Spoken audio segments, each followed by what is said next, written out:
बिस्मिल्लाहिर्रहमानिर्रहीम। अस्सलाम वालेकुम वरहमतुल्लाहि वबरकातुहू। नाज़रीन करام, दो ख़बरें आज आपके साथ शेयर करने वाला हूँ इस वीडियो में। एक ख़बर है बांग्लादेश से, यानी मशरक़ी पाकिस्तान जो था साबका, जहाँ पर एक तालिबा नुसरत जहाँ को पेट्रोल छिड़क कर कत्ल किए जाने के इल्ज़ाम में 16 अफराद को मौत की सज़ा सुनाई है अदालत ने। जबकि पाकिस्तान में साहिवाल वाक़े का फ़ैसला भी सामने आया है। दोनों फैसले एक ही दिन सामने आए हैं। जुमेरात के रोज़ साहिवाल वाक़े में तमाम 6 पुलिस एहलकार मुल्ज़मान को शक का फ़ायदा देते हुए बरी कर दिया गया है अदालत की जानिब से।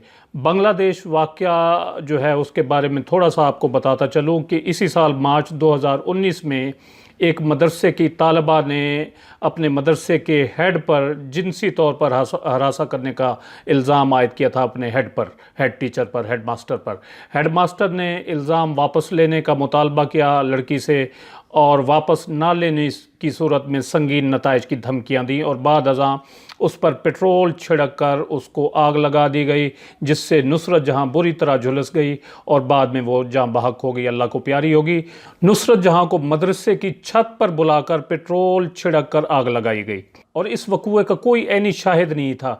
यानी तमाम लोग जो थे वो आग लगाने वाले थे और मुल्ज़मान थे, कोई गवाह नहीं था, कोई देख नहीं रहा था उन्हें, और कोई वीडियो वगैरह नहीं बनाई गई। लेकिन अदालत ने 7 माह बाद 16 मुल्ज़मान को इस केस में सज़ाए मौत सुना दी, और किसी मुल्ज़िम को शक का फ़ायदा देते हुए बरी नहीं किया गया। जबकि इसके बरक्स इस साल जनवरी 2019 में साहिवाल टोल प्लाज़ा पाकिस्तान में पुलिस की जानिब से दिन दिहाड़े जीटी रोड पर एक कार पर फायरिंग होती है, ट्रैफिक रुक जाती है, बसों कारों में से लोग वीडियोस बनाते हैं जिनमें साफ देखा जा सकता है कि पुलिस की जानिब से गाड़ी पर, कार पर फायरिंग हो रही है, और फायरिंग की आवाज़ें भी आती हैं। बाद में प्रेस रिलीज़ ये जारी किया जाता है कि कुछ दहशतगर्द थे जिन्होंने बच्चों को अगवा किया हुआ था, जिनको बाहिफाजत बरामद कर लिया गया है और दहशतगर्दों को हलाक कर दिया गया है। लेकिन मकतूल खलील का जो बेटा था, जिसको इस गाड़ी में हलाक किया गया, कत्ल किया गया, मारा गया, उसका बेटा था उमैर जो इस गाड़ी में मौजूद था। उसने पुलिस वालों को बताया कि जिनको तुम दहशतगर्द के कह रहे हो वो तो मेरे अब्बू और अम्मी थे जिनको तुमने मार दिया है, और मेरी बहन को भी तुमने मार दिया है। बाद में कहा गया कि मकतूल खलील और उसकी फैमिली बेगुनाह थी, लेकिन इस गाड़ी का जो ड्राइवर था ज़ीशान, वो दहशतगर्द था और उसके दहशतगर्द ग्रुप्स के साथ राब्ते थे, लिंक्स थे। लेकिन ज़ीशान को भी बाद में दहशतगर्द साबित नहीं किया जा सका। वज़ीर-ए-आज़म इमरान ख़ान जो ग़ालिबन उन दिनों सऊदी अरब के दौरे पर थे, वापसी पर उन्होंने दीगर सियासतदानों की तरह एक रिवायती बयान दिया कि उन्हें वाक़े का बहुत अफसोस हुआ है जिसमें बच्चों के सामने उनके वालिदैन को कत्ल किया गया है, मारा गया है। उन्होंने कहा कि इस वाक़े में मुलव्वस लोगों को निशान इबरत बना दिया जाएगा और आइंदा कोई पुलिस एहलकार इस किस्म की जुर्रत नहीं कर सकेगा। उन्हीं दिनों पंजाब पुलिस पर ख़ासी तनकीद भी हुई और पुलिस इस्लाहात का मुतालबा भी किया गया उस ज़माने में।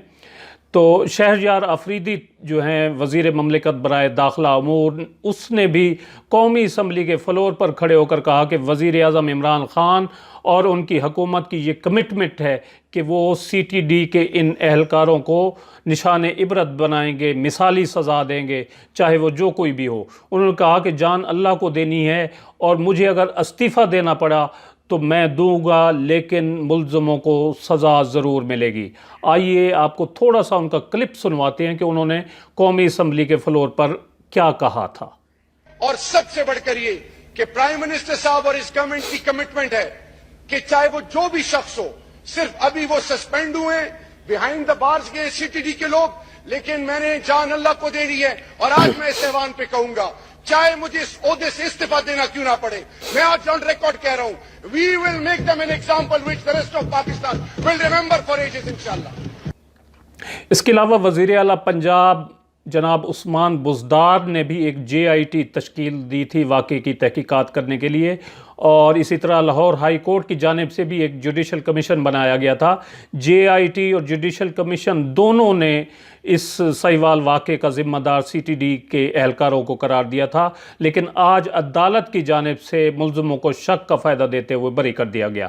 عدالت کے اپنے پیرامیٹرز ہوتے ہیں جن کو بروئے کار لاتے ہوئے جج جو ہے وہ فیصلہ دیتا ہے۔ چلو ملزموں کو تو شک کا فائدہ مل گیا اور وہ بری ہو گئے۔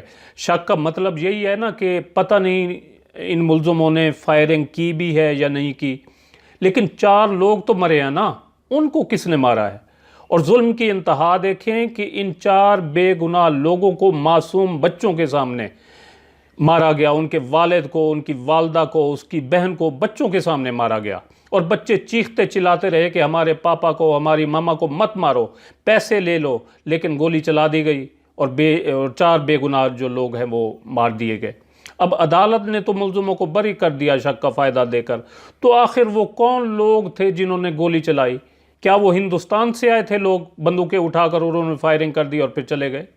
ان 4 بے گناہ لوگوں کو تو کسی نے مارا ہے، آخر کوئی تو ہوگا جس نے گولی چلائی ہوگی۔ یہ لوگ خواہ مخواہ تو نہیں مر گئے، اور یہ وہ کمٹمنٹ تھی جس کا اظہار شہریار آفریدی قومی اسمبلی کے فلور پر کر رہے تھے کہ جو کوئی بھی ہوا ملزموں کو قرار واقعی سزا دلوا کر رہیں گے۔ ناظرین کرام، فوجداری مقدمات میں ملزم کو سزا دینے کا انحصار ہوتا ہے استغاثہ پر اور پروسیکیوشن پر، اور استغاثہ اور پروسیکیوشن کی ذمہ دار اسٹیٹ ہوتی ہے، ریاست ہوتی ہے۔ اور اب یہ کام جو تھا حکومت پنجاب کا تھا کہ وہ ملزموں کو سزا دلوانے کے لیے استغاثہ مضبوط بناتی اور پروسیکیوشن کی کارکردگی پر نظر رکھتی، لیکن چونکہ اس واقعے میں پولیس ملوث تھی اور پولیس پر براہ راست الزام تھا قتل کرنے کا کہ انہوں نے گولیاں چلائی ہیں CTD کے اہلکاروں نے، تو صاف ظاہر ہے کہ استغاثہ میں پولیس نے اپنے پیٹی بھائیوں کو ہی بچانا تھا، سو وہ بچ گئے۔ صلاح الدین والے واقعے میں بھی مدعی نے پولیس کو معاف کر دیا ہے، جیسا کہ آپ جانتے ہوں گے کہ صلاح الدین جس پر الزام تھا کہ اس نے ATM مشین اکھاڑی تھی کسی بینک کی اور بعد میں وہ پولیس کسٹڈی میں ہلاک ہو گیا تھا، تو اب اس مدعی نے یعنی صلاح الدین کے والد نے بھی پولیس کو معاف کر دیا ہے۔ سہیوال واقعے میں بھی یہ خبر ہے کہ مقتول خلیل کے بھائی جلیل جو کہ اس کیس کا مدعی ہے، اس نے بھی دیت اور خون بہا کی رقم لی ہے، اور اس کا ایک ویڈیو کلپ بھی سامنے آ رہا ہے، چل رہا ہے سوشل میڈیا پر، جس میں وہ کہہ رہا ہے کہ وہ عدالت کے فیصلے کا احترام کرتے ہیں اور اس کو تسلیم کرتے ہیں اور اس واقعے پر کوئی سیاست نہ کی جائے۔ ناظرین کرام، یہ وہ نظام ہے جس کو بدلنے کی ضرورت ہے۔